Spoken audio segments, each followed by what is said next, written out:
ఈ రోజు తెలంగాణ ప్రజలకు అర్థమైంది.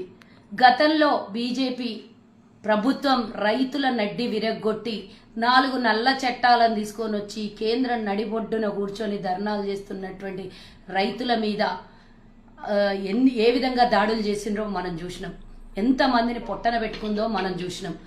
ఇప్పుడు తెలంగాణలో రైతు భరోసా కింద రైతులకి డబ్బులు జమ చేస్తూ విడతల వారీగా జమ చేస్తుంటే రెగ్యులర్గా జరుగుతున్నటువంటి ఈ ప్రాసెస్ని కేంద్రంలో ఈసీ వాళ్ళ చేతుల్లో ఉందని తన గుప్పిట్లో పెట్టుకున్న ఈసీని ఈరోజు తెలంగాణ రైతాంగానికి మరి అన్నదాతలైనటువంటి తెలంగాణ రైతాంగానికి మరి ఈ రైతు భరోసా డబ్బుల్ని ఖాతాలో మేము జమ చేయమని బ్యాంకులో డబ్బులు జమ చేస్తే ఈరోజు రైతు అకౌంట్లో పడనీయకుండా ఆపిచ్చినటువంటి బీజేపీ పార్టీని తెలంగాణ ప్రజలు గమనిస్తున్నారు.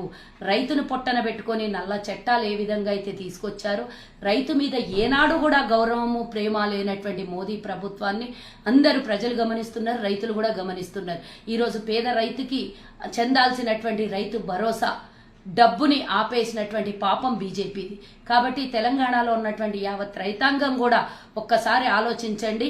మరి విడతల వారీగా ప్రభుత్వం ఏర్పడంగానే కాంగ్రెస్ పార్టీ ఖాతాల్లో డబ్బులు జమ చేస్తున్నది.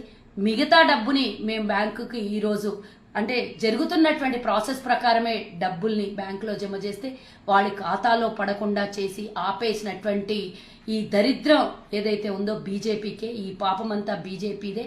రైతు అన్నం పెట్టే అన్నదాతని కంట తడి పెట్టినటువంటి బీజేపీ పుట్టగతులు లేకుండా పోవాలి అంటే రైతాంగాన్ని ఇబ్బంది పెట్టినటువంటి ఈ బీజేపీ పార్టీకి మరి తగినటువంటి శాస్తి చెప్పాలి. మరి వ్యతిరేక ఓటు బీజేపీకి వ్యతిరేకమైనటువంటి ఓటు ఈరోజు కాంగ్రెస్ ఖాతాలో పడితే కాంగ్రెస్ మీకు ఇచ్చినటువంటి భరోసానన్నిటినీ కూడా నిలబెట్టుకుంటుంది. ఇచ్చిన మాట ఆడిన మాట తప్పకుండా నెరవేర్చే పార్టీ ఏకైక పార్టీ కాంగ్రెస్ పార్టీ.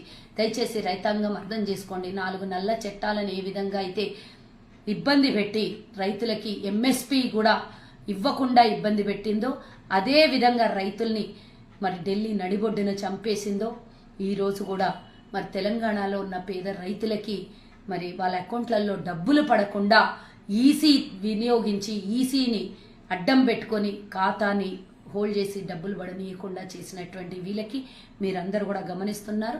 రైతులు ముఖ్యంగా గమనించాలని తెలంగాణలో ఉన్న రైతాంగాన్ని కోరుకుంటూ జై